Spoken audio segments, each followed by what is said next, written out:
Alors je me tourne vers vous, Monsieur Martin, et je dis, est-il aujourd'hui nécessaire de réaliser donc votre travail sur lequel vous vous êtes beaucoup investi, une analyse bénéfice-risque avant de manger des fruits et légumes dans ces temps un peu turbulents autour du glyphosate? Merci de votre introduction et merci de lancer les choses de façon polémique. Je pourrais répondre tout de suite en tant qu'expert à l'EFSA, European Food Safety Authority.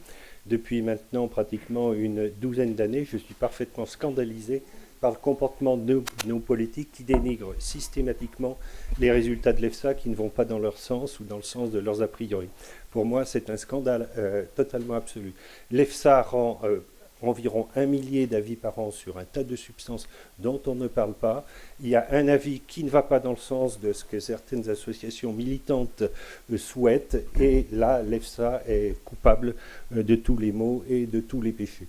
Donc voilà, ça sera ma seule réaction dans la polémique.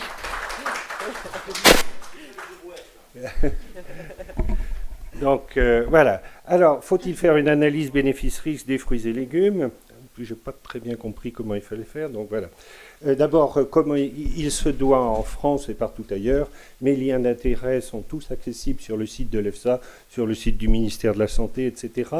J'ai participé ou présidé un certain nombre de groupes de travail dont je vais utiliser les documents dans ma présentation. Et puis plus récemment, je participe avec mon ancienne université, le département de médecine générale et en lien avec la PRIFEL, à un ensemble de thèses de médecine pour essayer de voir comment mieux impliquer les médecins généralistes dans la promotion d'une bonne alimentation.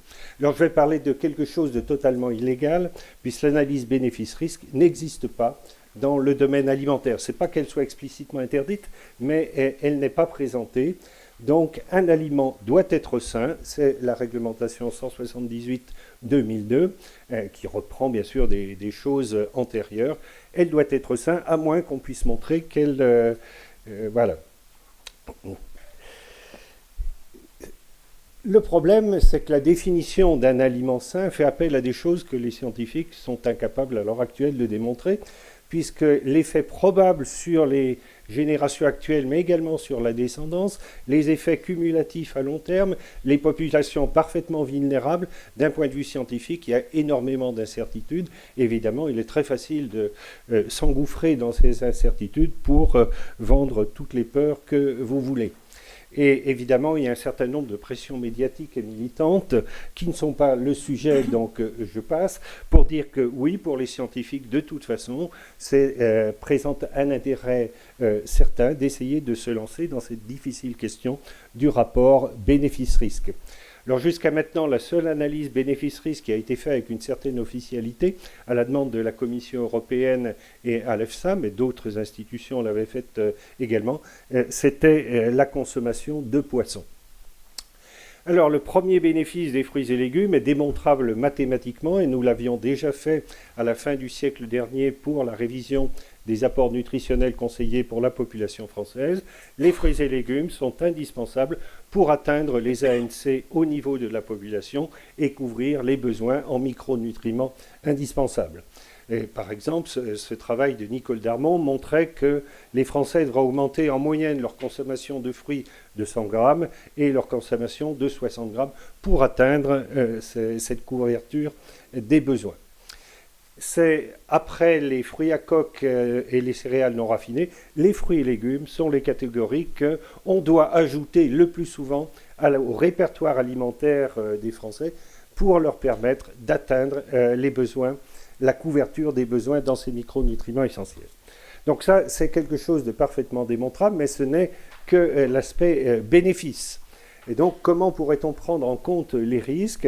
Bien là, nous disposons depuis fin décembre 2016 du rapport de l'ANSES qui a modélisé de la même façon la couverture des besoins nutritionnels qui va impliquer les fruits et légumes, mais qui va aussi étudier les conséquences en termes d'apport de contaminants présents dans ces fruits et légumes et dans les autres aliments.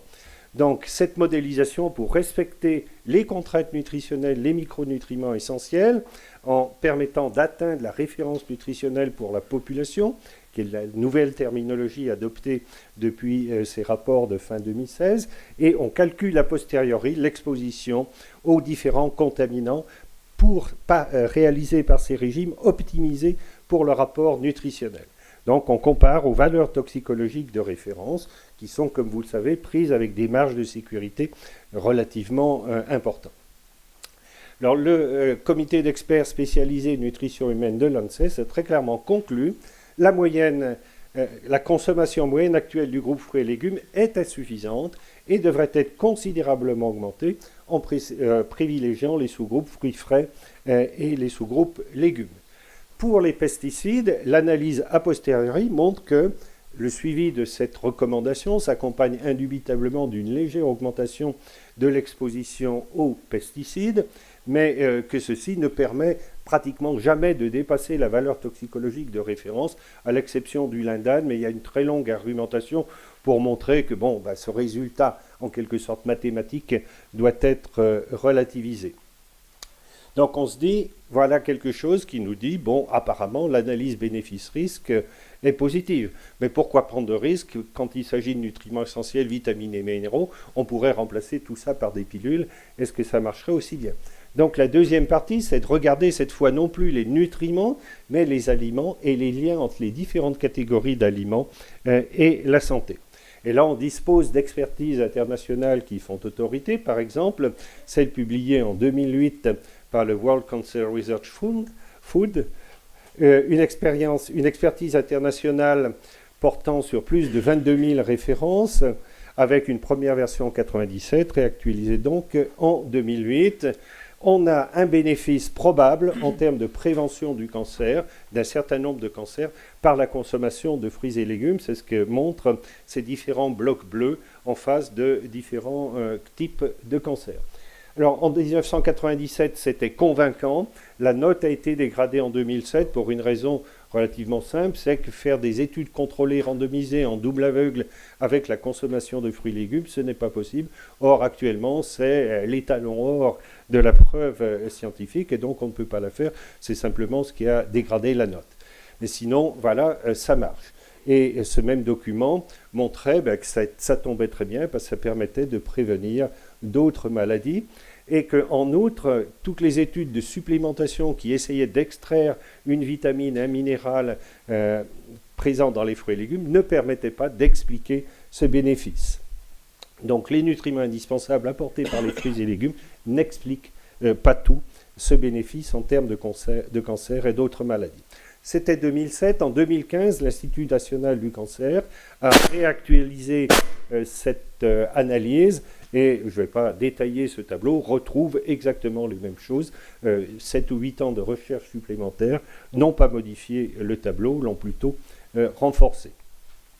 Et à nouveau, fin décembre 2016, publication d'un rapport de l'ANSES qui a complété le travail de l'INCa en s'intéressant à des pathologies autres que le cancer. Et très clairement, il ressort de cette analyse, les fruits et légumes diminuent le risque de prise de poids et de maladies cardiovasculaires, donc en plus de celle du cancer.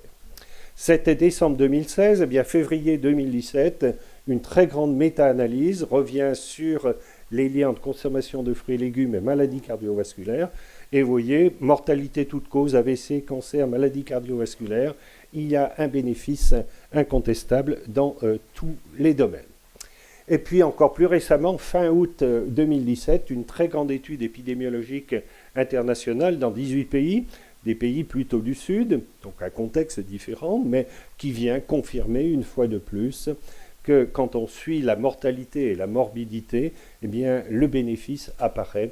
Et ici, 130 000 sujets suivis pendant 10 ans. Et vous voyez les choses. La ligne verticale traduit le risque, le bénéfice nul, ou le rapport 1 entre les bénéfices et les risques. Et ce qui est à gauche indique très clairement un bénéfice en termes de mortalité totale, de mortalité non cardiovasculaire et de mortalité cardiovasculaire. Donc le point important, c'est que le bénéfice mesuré dans ces études épidémiologiques, c'est mesuré avec les fruits et légumes tels qu'ils sont produits et tels qu'ils sont consommés, avec tous leurs contaminants, non seulement les pesticides, les mycotoxines, les métaux lourds, tout ce que vous pouvez imaginer. Et ce bénéfice que l'on mesure est un bénéfice net qui intègre le bénéfice réel et les risques réels. Donc on a une balance bénéfice-risque qui est de toute façon positive. Donc en quelque sorte, c'est une analyse bénéfice-risque expérimentale qui est faite et confirmée d'année en année. Et cette interprétation a été confirmée par les travaux que l'on a conduits à l'EFSA et au comité scientifique de cette institution sur l'analyse bénéfice-risque des fruits et poissons. Alors, ce résultat global, évidemment, ne dit pas tout et ne donne pas la contribution de chacun. Et on peut envisager un certain nombre d'hypothèses qui vont avoir des implications très différentes et qui indiquent qu'il est nécessaire d'aller plus loin. Première hypothèse, on a un bénéfice gigantesque des fruits et légumes, mais il est masqué par un risque extrêmement important lié aux contaminants des fruits et légumes. Le rapport reste positif, mais il y aurait très certainement un très grand bénéfice à essayer de limiter les risques liés à ces produits. Donc beaucoup de choses à attendre de la diminution du risque. Autre hypothèse, le risque est très très faible et le bénéfice modeste. La résultante est la même, simplement les implications en termes de gestion des risques vont être très différentes parce qu'on a un risque très minime et donc on a très peu de progrès à attendre d'une gestion possiblement coûteuse, d'une diminution possiblement coûteuse de ce petit risque résiduel. Donc deux hypothèses très différentes. On bénéficie là aussi depuis très peu de temps, puisqu'il y a une première publication en février 2017 et une deuxième publication en août 2017, d'un travail de l'Institut national de santé publique québécois qui a fait cette analyse bénéfice-risque des fruits et légumes, avec une méthodologie originale en se basant sur un ensemble de données, la consommation des Québécois, 4700 Québécois, études représentatives, en prenant en compte les teneurs réels des pesticides mesurés dans les plans de surveillance canadiens, 169 pesticides mesurés, 135 valeurs toxicologiques de référence, et encore plus précis, 28 courbes dose-réponse connues pour le cancer possiblement lié à ces pesticides. Donc ça, ce sont les données utilisées. Le risque a été estimé par le calcul de l'exposition des Québécois aux différents pesticides et l'estimation du risque d'excès de cancer qui pourrait être obtenu à partir des courbes dose-réponse connues. Inversement, le bénéfice a été calculé à partir de toutes les études épidémiologiques que j'ai évoquées précédemment, qui ont donné un risque relatif plus ou moins grand selon les études, mais que l'on peut utiliser pour calculer, modéliser le bénéfice. Donc je ne vais pas rentrer dans le détail des calculs, j'ai mis les formules qu'ils ont utilisées parce que je les trouvais belles, mais à part ça, je serai incapable de les critiquer d'un point de vue statistique.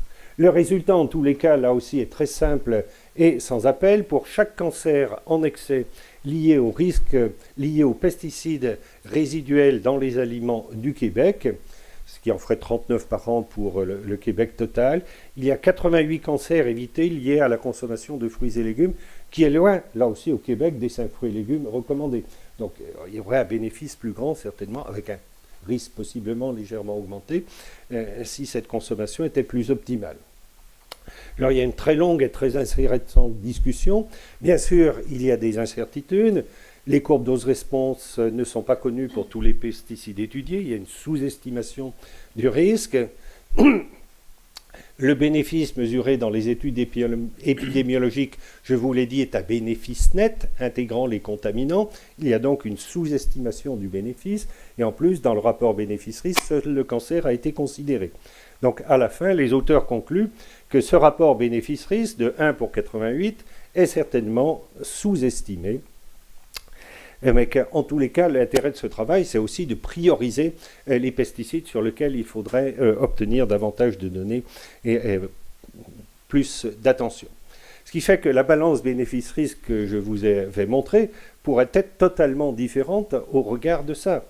Un risque relativement faible pour les pesticides résiduels et un bénéfice, quel qu'il soit, qui nous donne un rapport bénéfice-risque extrêmement important, beaucoup plus grand que celui que l'on mesure expérimentalement. D'où une autre hypothèse alternative, la grande lacune entre ces risques liés aux pesticides et les bénéfices, donc que l'on ait avec les pesticides, avec les fruits et légumes, un bénéfice très important qui en fait arrive quand même à être au-delà, à faire mieux que le risque résiduel faible lié aux pesticides et les risques liés à un tas d'autres facteurs environnementaux, pollution, inactivité physique, tabac et tout ce que l'on peut imaginer. Donc ça nous protège non seulement de leurs fruits, de leurs pesticides constitutifs, si je puis dire, mais de beaucoup d'autres choses auxquelles nous sommes exposés. Donc au total, dans l'analyse bénéfice-risque des fruits et légumes, incontestablement un bénéfice net pour la santé humaine constamment retrouvé par tous ceux qui ont fait le travail pour la mortalité totale, la mortalité par cancer, la mortalité cardiovasculaire. On peut espérer, dans un avenir proche, mieux calculer, mieux appréhender la contribution respective de chacun des plateaux de la balance, mais dans l'état actuel des connaissances, le risque lié aux résidus apparaît faible au regard du bénéfice, et de toute façon, il faut refaire le travail dans chaque pays, parce qu'on n'a pas les mêmes pratiques, etc. Donc les risques peuvent être légèrement différents, et ça permet de prioriser pays par pays les progrès que l'on a à faire. Donc c'est un domaine qui devra certainement être mieux développé par la suite. Et simplement pour terminer, ce que j'ai analysé, c'est le lien entre consommation alimentaire et santé humaine. Je n'ai aucune compétence pour travailler ou parler des autres aspects qui seront discutés au cours de la journée, des aspects environnementaux, économiques et sociétaux de l'analyse bénéfice-risque des fruits et légumes. Juste pour conclure, un petit clin d'œil. Cet avis aux cultivateurs datant de l'an 2 de la République française, qui commence par le pain, mais qui indique que les besoins en blé sont immenses parce qu'on a trop négligé les légumes que l'on pourrait cultiver partout et qui apporteraient beaucoup à l'humanité. Donc la révolution des légumes a commencé il y a 2 siècles, il faut qu'elle continue, et la révolution des fruits devrait suivre incessamment sous peu. Je vous remercie de votre attention. Je vous en remercie, mais en tout cas, ça nous a beaucoup éclairé déjà sur l'idée que beaucoup de productions statistiques ou de recherches ont été lancées ces dernières années. Peut-être qu'elles devraient s'intensifier, être encore plus sur le détail. Hein.